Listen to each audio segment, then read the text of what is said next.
ఇప్పుడు యాకోబు తన యొక్క తండ్రిని, తన యొక్క సహోదరుని మోసం చేశాడు. అతడు లాబాను చేతిలో మోసపోయాడు. అర్థమవుతుంది కదా.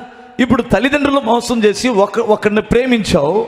వాడు నీలో ఉన్నటువంటిది ఏది నువ్వు దాచుకోవాలో, ఏది నువ్వు భద్రపరుచుకోవాలో దాన్ని అతనికి అప్పగించావు. ఆ పవిత్రతని, ఆ నీతిని, ఆ పరిశుద్ధతని, ఒక్క మాటతో చెప్పాలంటే పవిత్రమైన శీలాన్ని వాడు అవసరం అయిపోయింది. ఇక నువ్వెందుకు?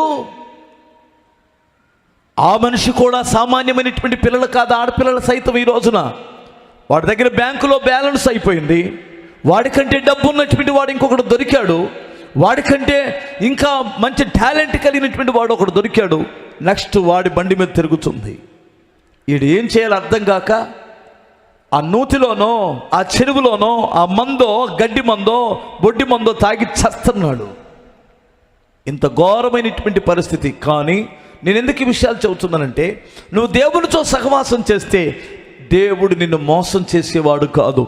నిన్ను వాడుకొని నీ దగ్గర సరుకు అయిపోయిన తర్వాత విడిచిపెట్టేటువంటి వాడు కాదు. ముదిమి వచ్చేంత వరకు నిన్ను ఎత్తుకొని ముద్దాడువాడు అంటాడు నా దేవుడు. ఆయన ఎప్పుడు మోసం చేయడు. అందుకనే మీరు దేవుళ్ళో నిలిచి ఉండండి, లోకాన్ని విడిచిపెట్టండి.